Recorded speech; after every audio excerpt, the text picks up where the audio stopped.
हमने एक बीड़ा उठाया है कि हमें स्टेनोग्राफर बनना है, राइट। तो स्टेनोग्राफर जो हमने बनना है, तो उसके लिए कुछ करना है। क्या करना है कि अभी हमारा प्रेजेंट लेवल जो है, इस लेवल से हमको एक डिजायर्ड लेवल तक पहुंचना है। उस स्थिति में पहुंचना है जहां की हम परीक्षा को अपने पूरे कैपेसिटी के साथ, अपने बेस्ट डिसीजंस के साथ, बेस्ट मेहनत के साथ अपना बेस्ट दे सकें और उसको प्राप्त कर सकें। इसके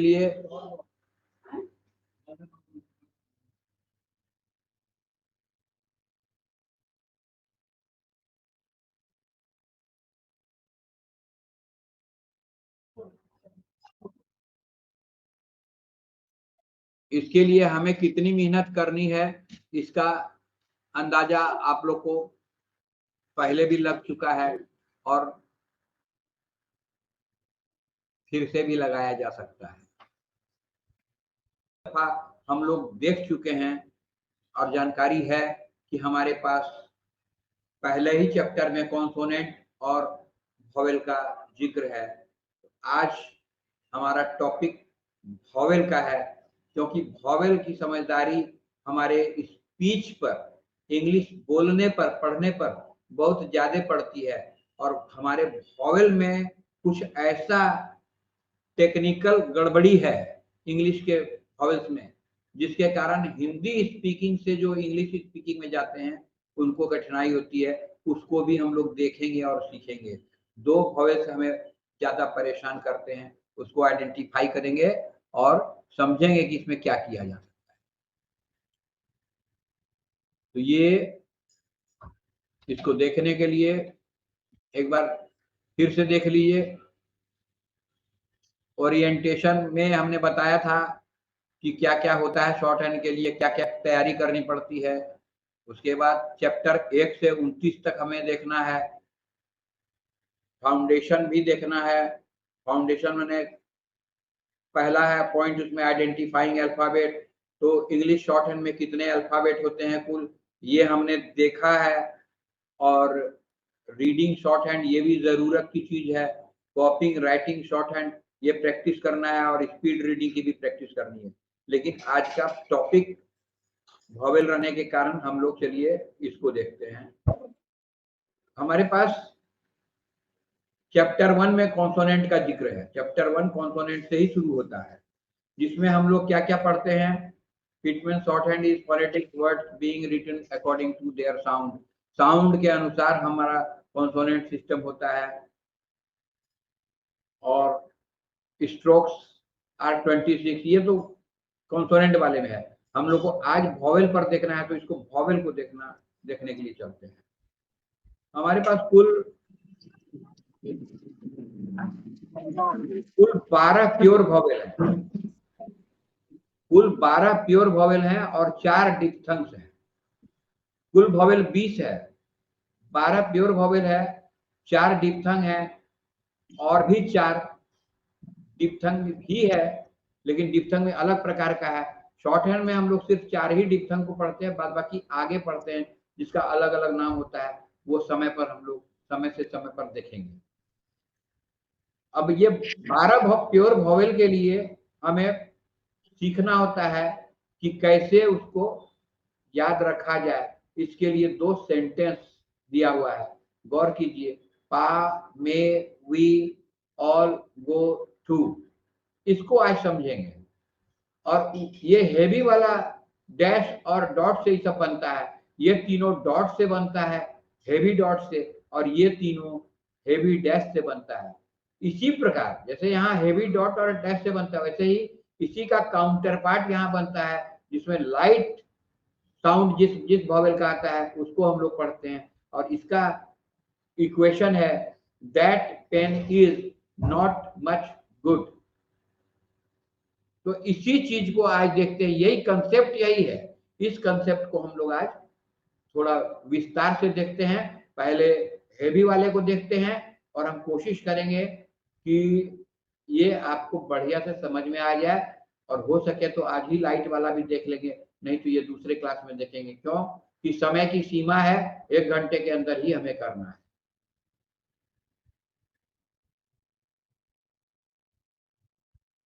ये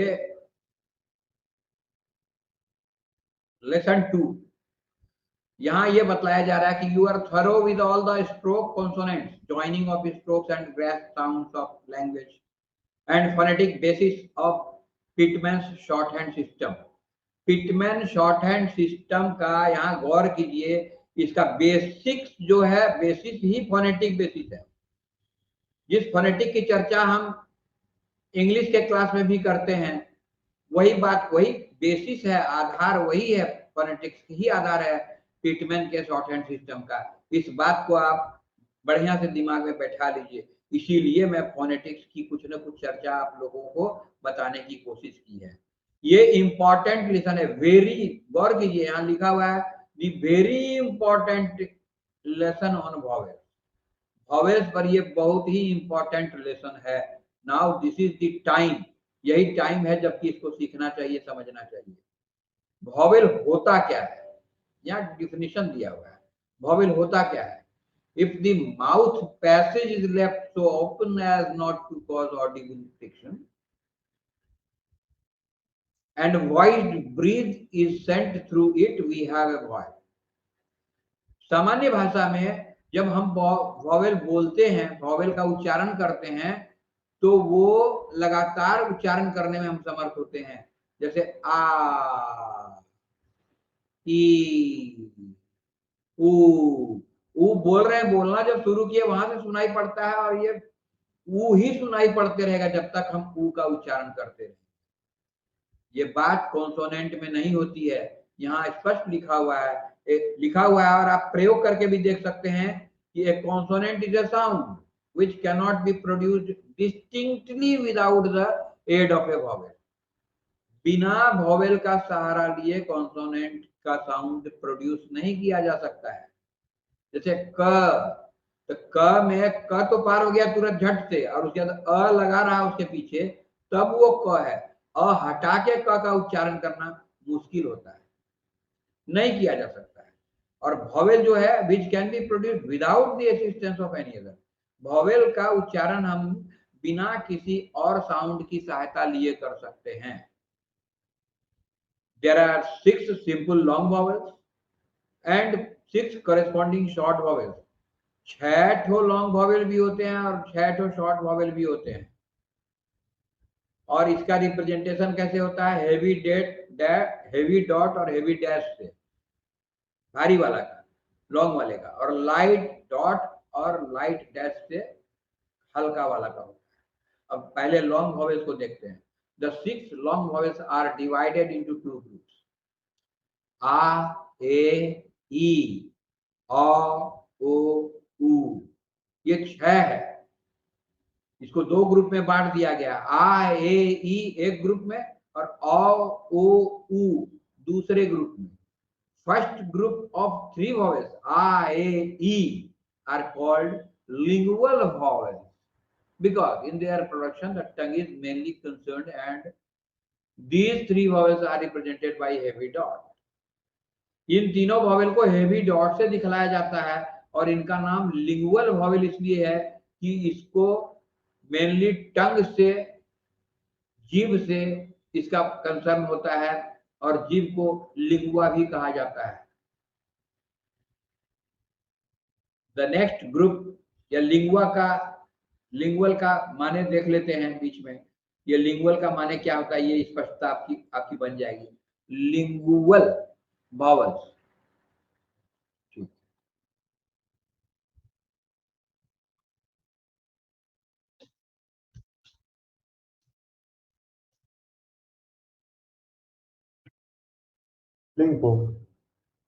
इसको बढ़िया से सुन लीजिए, आवाज स्पष्ट होनी चाहिए।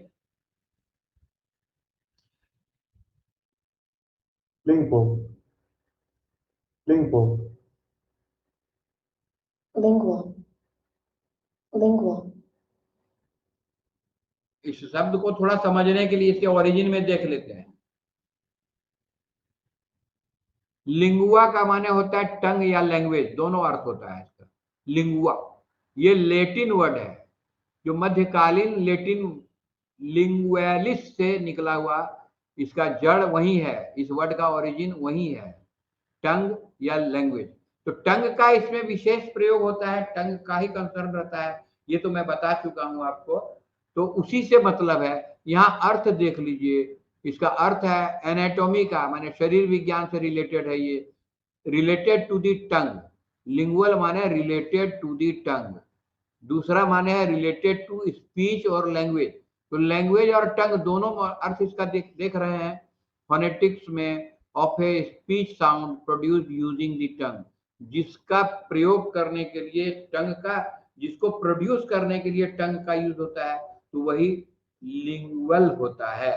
इससे बनने वाला दूसरा शब्द है लिंग्विस्ट। लिंग्विस्ट का माने होता है a person who knows several foreign languages well. जो कई भाषाओं को जानता हो, भाषाविद हो, उसको लिंग्विस्ट बोला जाता है। लिंगुअल साइंस जिसको पता हो, उसको लिंग्विस्ट बोला जाता है। I am afraid I am no linguist. I find foreign languages difficult. A person who studies languages or linguistics, a computational linguist. तो ये सौभाग्य से मैं भी लिंग्विस्टिक साइंस पढ़ता हूं, इसलिए के इसकी चर्चा कर पाया। चलिए आगे आते हैं। तो लिंगुअल का मतलब समझ में आ गया कि इसके प्रोडक्शन में आ ए ई, इसके प्रोडक्शन में टंग का यूज होता है ज्यादा, इसलिए इसको लिंगुअल वॉवेल भी कहते हैं। इसके विपरीत जो तीन और हैं डैश वाले, उनको लेबियल वॉवेल्स कहते हैं। लेबियल का माने होता है ओठ, ओठ से जिसका मतलब होता है। तो आप गौर करेंगे, जब आप ओ ऊ बोलते हैं तो आपके मुंह का ओठ जो है सो थोड़ा बाहर निकल जाता है और गोलाई में आ जाता है। कल हमने सेशन में दिखलाया था कि कैसे ओ बोलने से, औ बोलने से, ऊ बोलने से मुंह का फ्रंट का क्या पोजीशन होता है। इसका पिक्चर भी मैंने दिखलाया था, आप लोग को शायद याद होगा। और इसको लेबियल वॉवेल्स इसीलिए कहते हैं कि the lips are mainly concern and these three vowels are represented by heavy dash. तो लिंगुअल वॉवेल्स जो तीन होते हैं वो हेवी डॉट से, और बाकी तीन जो होते हैं जो होठ से होता है उसको लेबियल वॉवेल्स कहते हैं, उसको डैश से, हेवी डैश से दिखलाया जाता है। The three vowels in each group are numbered and are called as first place vowel, second place vowel, and third place vowel. The order of the vowels in each group corresponds with their utterance by the vocal organs. vocal organs माने जिस vocal organs से हम लोग बोलते हैं, हमारे बोलने का जो मुंह में पाठ पुर्जा है उसको vocal बोलते हैं, उसी से vocalize भी होता है। इसका भी अर्थ देखा जा सकता है। चलिए इसका भी अर्थ देख लेते हैं। उम्मीद है आप लोग को तकलीफ नहीं हो रही होगी।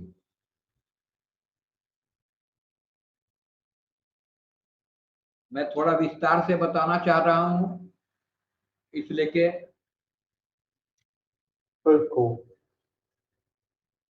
वोकल का माने क्या है।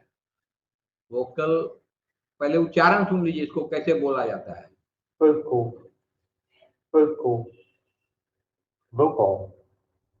vocal, इसका ओरिजिन भी जान लीजिए, वर्ड ओरिजिन क्या है। वोकालिस लैटिन का ही, ये भी लैटिन का ही है। लिंगुआ भी लैटिन का ही था, यहाँ भी वोकालिस का है। Current sense of the noun date from the 1920 के बाद ये वॉक या वॉक्स बोल के आ गया इंग्लिश में भी। ये लेट मिडिल इंग्लिश का लैटिन से वोकालिस वर्ड से निकाला गया शब्द है, जिसका माने होता है connected with the voice, connected with the voice, vocal music. Vocal music माने मुंह से जो बोलने की आवाज निकाली जाती है। द टंग, द लिप्स, ये वोकल ऑर्गन्स किसको कहते हैं, तो जिस टंग को, लिप्स को, यही सबको वोकल ऑर्गन कहते हैं। उसका पिक्चर भी मैंने दिखलाया था, इसका पिक्चर भी मैंने कल आप लोगों को दिखलाया था। टेलिंग पीपुल योर ओपिनियन और protesting about something loudly and with confidence. He has been very vocal in his criticism. Vocal माने बोलने वाला, ये भी इस अर्थ में भी वोकल का प्रयोग होता है। ये कनोटेटिव मीनिंग है, he is very vocal, he has been very vocal in this criticism of the government's policy. The protesters are a small but vocal minority. जो प्रोटेस्ट करने वाले लोग हैं वो संख्या में तो बहुत कम है, लेकिन बोलने वाले हैं, वोकल माइनॉरिटी है, माइनॉरिटी में है, कम ही लोग हैं, लेकिन वोकल है। वोकल माने बोलने वाला। और ये वोकल कॉर्ड जो होता है, यही होता है शरीर में, मुंह में जो बोलने का अंग होता है, उसका ये समूह है। The thin strips of tissue in the throat that are moved by the flow of air to produce the voice.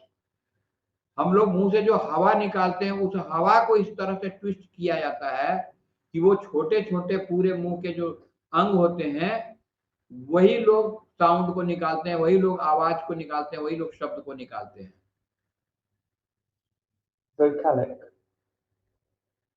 Vocal जो बोलने वाले हैं उसको वोकलिक कहा जाता है, ये बोलने वाला आदमी वोकलिक है।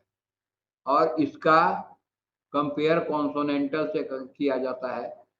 खैर, हमें उतना डीप नहीं जाना है कि बोझ ही लगे, हमें आगे काम करना है। वोकल ऑर्गन्स माने अंग, वोकल ऑर्गन्स माने बोलने वाला अंग। यहां देखिए आपको first place, second place, third place में किसका क्या पोजीशन होता है, क्या आवाज निकलती है, ये यहाँ पर आप देख सकते हैं।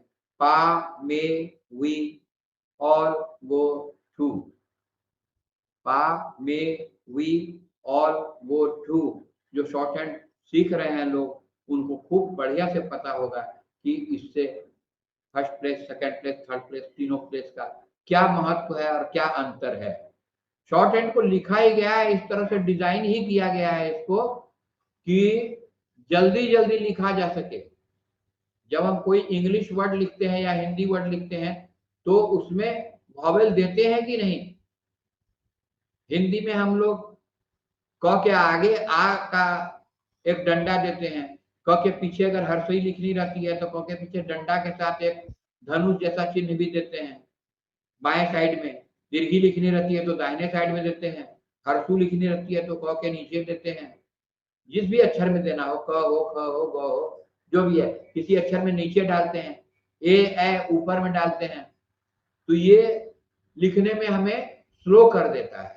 हम जल्दी जल्दी नहीं कर सकते। अगर उसकी जगह एक डॉट मात्र से दिया जा सकता है तो समय ये बचाता है कि नहीं, ऐसा ही डिजाइन किया गया है कि नहीं, ये आप सोचने वाली बात है। ये हिंदी से हम उदाहरण तुलना करके बताए कि सिर्फ डॉट से हर्षई दीर्घई हर्षौ दीर्घौ सब काम हो जाए, डैश से सारा काम हो जाए, तो लिखने की गति बढ़ेगी या घटेगी? श्योर आप जानते हैं कि लिखने की गति हमारी बढ़ेगी। और अंग्रेजी में भी यही बात है। अंग्रेजी में जब आप लिखते हैं पुअर, तो पी और आर सिर्फ नहीं लिखना होता है, उसमें भी वॉवेल लगता है और उसको दो अक्षर से देना पड़ता है। तो दो अक्षर लिखने में जितना समय लगेगा उससे कम समय लगेगा एक डॉट या डैश देने में। तो शॉर्ट हैंड को डिजाइन ही ऐसा किया गया है। और वॉवेल का ये हाल है कि अंग्रेजी में तो पुअर लिखने में दो ठो अक्षर एक्स्ट्रा देना पड़ता है पर के बीच में, लेकिन शॉर्ट हैंड में ये व्यवस्था की गई है कि आगे चल के एडवांस में जब हम देखेंगे तो ऐसा मिलेगा कि वहां बिना वॉवेल का भी सिर्फ first place, second place, third place के आधार पर आप बिना वॉवेल डाले भी लिख सकते हैं। उदाहरण दिखला देते हैं। 120 एक्सरसाइज तक ही वॉवेल का काम होता है, उसके बाद आप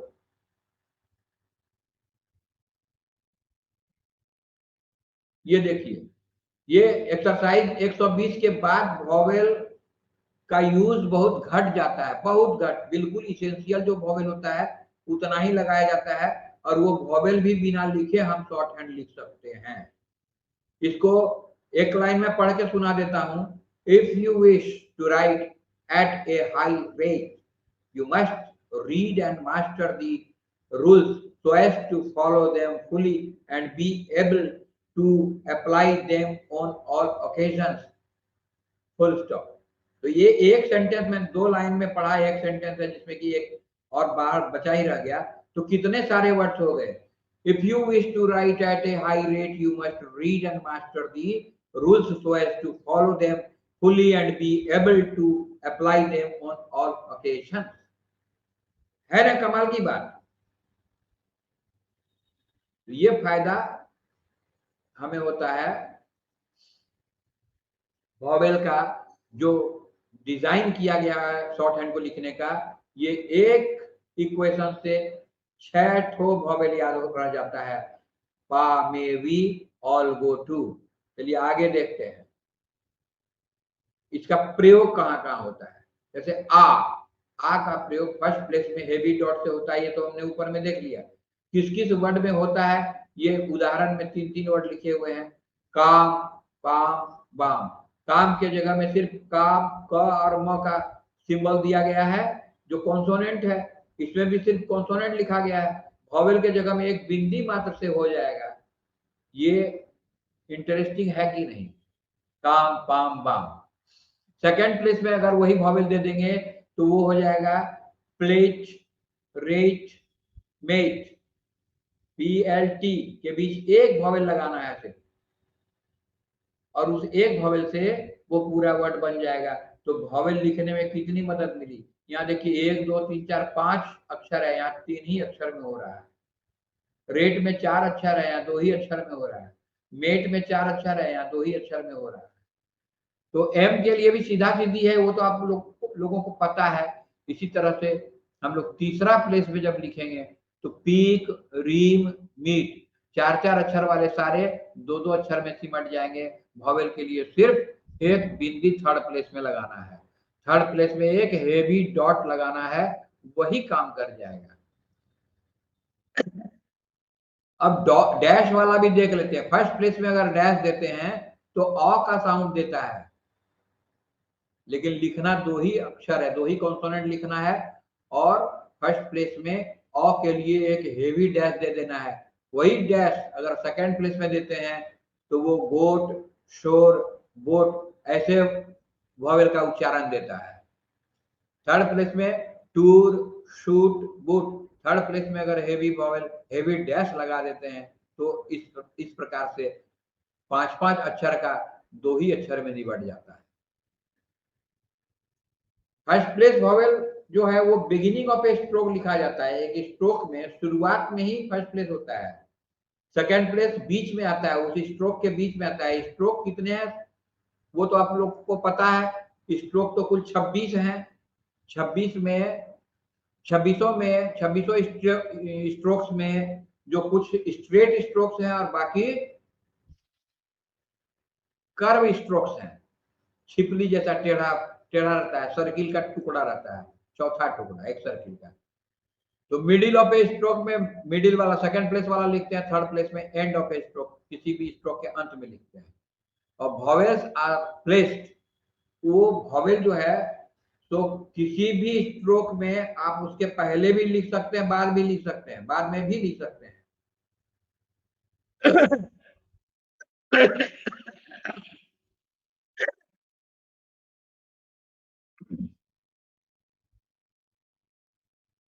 लगता है पानी पीने की जरूरत है।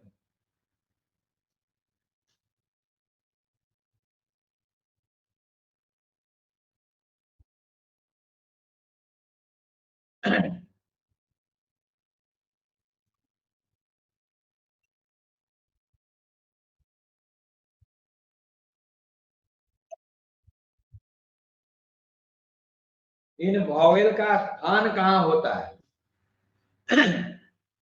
जैसे क में हर्षी देते हैं तब की पढ़ते हैं, लेकिन अगर इक पढ़ना है तो वहां हर्षी से काम नहीं चलेगा, ई लिखना पड़ता है या ए लिखना पड़ता है एक लिखने के लिए। लेकिन शॉर्ट हैंड में ये व्यवस्था है, इतनी अच्छी व्यवस्था है कि अगर किसी कॉन्सोनेंट साउंड के पहले कोई वॉवेल आ रहा हो तो उस स्ट्रोक के बाएं साइड में आप लिख सकते हैं या ऊपर साइड में लिख सकते हैं। और अगर उसके बाद आता हो वॉवेल साउंड बाद में आ रहा हो, कॉन्सोनेंट साउंड पहले आ रहा हो, तो वो किस जगह पर उसका ऑकरेंस होता है उस वॉवेल का, पहले होता है या बाद होता है, उसके आधार पर आप कॉन्सोनेंट लगा सकते हैं। तो places are to be counted from the beginning of the stroke in the direction in which it is written, शुरू से लेके अंत तक जो लिखते हैं हम लोग, ये जैसे उदाहरण है पी का, ये एक डाउनवर्ड स्ट्रोक है जिसको लिखना शुरू करते हैं यहां से और लाइन तक लाके लिखते हैं। तो इसका कहां पर होगा फर्स्ट प्लेस, कहां होगा सेकंड प्लेस, ये देख लीजिए। ये जहां से शुरू करते हैं उसके दोनों बगल फर्स्ट प्लेस है। अगर इसके पहले लिख देते हैं तो पहले वॉवेल पढ़ाएगा फिर कॉन्सोनेंट, और अगर बाद में लिखते हैं तो पहले कॉन्सोनेंट पढ़ाएगा फिर वॉवेल। वो जहां पर डॉट रहेगा, जहां पर वॉवेल साइन रहेगा वहीं पढ़ाएगा। और फर्स्ट प्लेस के बाद इधर लास्ट में थर्ड प्लेस होता है और बीच में सेकंड प्लेस होता है। लेकिन वही अगर स्ट्रोक सीधे वाला रहा तब first place, second place, third place का उच्चारण कहाँ होगा, तो ये पहले होगा। ऊपर वाला, ऊपर में जो लिखे हैं ये पहले पढ़ाएगा तब कॉन्सोनेंट साउंड पढ़ाएगा। अगर नीचे लिखते हैं तो पहले कॉन्सोनेंट साउंड पढ़ाएगा उसके बाद नीचे वाला साउंड पढ़ाएगा। सीधे स्ट्रोक में, पढ़े हुए स्ट्रोक में तो ये हाल है, खड़े स्ट्रोक में ये हाल है, और यहाँ जो बिल्कुल खड़ा है उसमें भी खड़े स्ट्रोक वाला ही चलेगा। ये फर्स्ट, ये सेकंड, ये थर्ड प्लेस होगा। कर्व में कहां पढ़ाएगा, तो कर्व में गौर कीजिए, एफ लिखा हुआ है, एफ में पहले अगर वॉवेल दे दिए तो ये आफ पढ़ाएगा, और इधर वाला वॉवेल अगर दिए तो फा पढ़ाएगा। बीच में अगर दिए तो यहाँ एफ पढ़ाएगा, और बाद में अगर दिए तो फे पढ़ाएगा। अब इसमें डाउट, कंफ्यूजन ज्यादा यहाँ होता है कि वॉवेल लिख लिए, कर्व लिख लिए और उसके नीचे लगा दिए यहाँ डॉट, तो ये फ से पहले पढ़ाएगा या बाद पढ़ाएगा, और ये पहले पढ़ाएगा या बाद पढ़ाएगा। तो यहाँ क्लियर जान के रखिए, नियम यही है कि नीचे वाला जो है तो पहले पढ़ाएगा और ऊपर वाला जो तो ये बाद में पढ़ाएगा। ये कंफ्यूजन क्रिएट करता है, इसलिए इस बात पर विशेष ध्यान रखिए कि एफ वॉवेल में, एफ कंसोनेंट में पहले नीचे दे देने से ये यही पहले पढ़ाएगा, और ऊपर देने से ये यहाँ वो वाला नियम लागू नहीं होगा कि ऊपर में है इसलिए पहले इसको पढ़ना है, नहीं पढ़ाएगा। एम में भी देख लीजिए, ऊपर एम सीधे सीधी है, इसमें ऊपर में जो दिया है पहले ये पढ़ाएगा, ये है ऊपर, ये है ऊपर, ये एम से पहले पढ़ाएगा और ये सब बाद में पढ़ाएगा। अब हे में क्या यूज होता है, फर्स्ट प्लेस बिफोर स्ट्रोक। ये यहाँ से लिखना शुरू करते हैं, यहाँ तक लिखते हैं तो यहाँ पर फर्स्ट प्लेस हुआ, जहाँ स्ट्रोक लिखना खत्म करेंगे वहां थर्ड प्लेस हुआ। पहले लिखना है तो इधर लिखना है, बाद में अगर कॉन्सोनेंट वॉवेल साउंड आता है तो इधर लिखना है। ठीक है, ये थोड़ा ज्यादा ध्यान देने की जरूरत है इसमें। ये स्ट्रोक अपवर्ड स्ट्रोक होता है। अपवर्ड स्ट्रोक और डाउनवर्ड स्ट्रोक, दो तरह के स्ट्रोक होते हैं। डाउनवर्ड स्ट्रोक ऊपर से नीचे लिखे जाते हैं, अपवर्ड स्ट्रोक नीचे से ऊपर लिखे जाते हैं। ये नीचे से ऊपर जाने वाला है, तो जहां से शुरू हुआ लिखना यहाँ पर आके फर्स्ट प्लेस होगा। इसमें गलती नहीं करना है कि यहाँ फर्स्ट प्लेस, यहाँ सेकंड, यहाँ थर्ड प्लेस होगा। सेकंड प्लेस तो सब में बीच में ही होगा, लेकिन फर्स्ट प्लेस अपवर्ड स्ट्रोक में जहां से लिखना शुरू करते हैं वहां फर्स्ट प्लेस रहेगा, और जहां लिखना उस स्ट्रोक का लास्ट जहां करते हैं वहां थर्ड प्लेस होगा। ये बात रे में लागू होती है, वे में लागू होती है, एल में लागू होती है। अब यहाँ फिर जरा सा ठहरना होगा कि एल अगर नीचे से ऊपर लिखे हैं तो यहाँ फर्स्ट प्लेस होगा, और अगर ऊपर से नीचे लिखे हैं तो यहाँ फर्स्ट प्लेस होगा। और दोनों एल स्वीकार्य है, दोनों एल लिखे जाते हैं, और उनका फर्स्ट, सेकंड, थर्ड प्लेस इनके लिखने की दिशा से ही तय होती है। ये ऊपर अपवर्ड वाला हे है, डाउनवर्ड वाला हे तो आपने देखा यहाँ है, ये वाला डाउनवर्ड हे है, और ये भी हे ही कहलाता है, ह के लिए ही इसका प्रयोग होता है। ये एक्सपीरेटेड साउंड होता है, इसको नीचे से ऊपर लिखा जाता है, और इसीलिए यहाँ नीचे में फर्स्ट प्लेस, लास्ट में थर्ड प्लेस होता है। बीच में तो हर एक में सेकंड प्लेस ही होता है, इसमें कोई दो राय नहीं है। इसको पढ़ना समझने में इसमें कोई डाउट नहीं होना चाहिए कि बीच में हर एक में सेकंड प्लेस ही होगा, फर्स्ट प्लेस और थर्ड प्लेस ही बदलता है बीच में। फिर से एक बार देख लीजिए उस इक्वेशन को, इसी को याद रखना है। पा मे के ऊपर में देखिए लंबा एक छप्पर दिया हुआ है जो बतलाता है कि ये लॉन्ग वॉवेल है। डिक्शनरी में भी आप बहुत जगह प्रिंटेड देखे होंगे, ए के ऊपर में ऐसे लंबा दिया रहता है, ई के ऊपर में ऐसे लंबा दिया रहता है, या ओ के ऊपर में भी है, डबल ओ के ऊपर में भी है। तो ये वाला इसका मायने ही है कि ये लॉन्ग वॉवेल है। लाइट वॉवेल का भी दिखलाएंगे, उसमें अर्धचंद्र का चित्र बनाया जाता है, ऐसे करके चंद्रमा का आधा चित्र बनाया जाता है, वो शॉर्ट वॉवेल होते हैं। जब भी आपको कहीं डिक्शनरी वगैरह कहीं भी देखने में हो, रेफरेंस बुक्स में देखने का, तो ऐसा लिखा हो तो समझ जाइए कि अगर सीधी रेखा है तो लॉन्ग वॉवेल है, और अगर चांद जैसा है तो वो शॉर्ट वॉवेल है।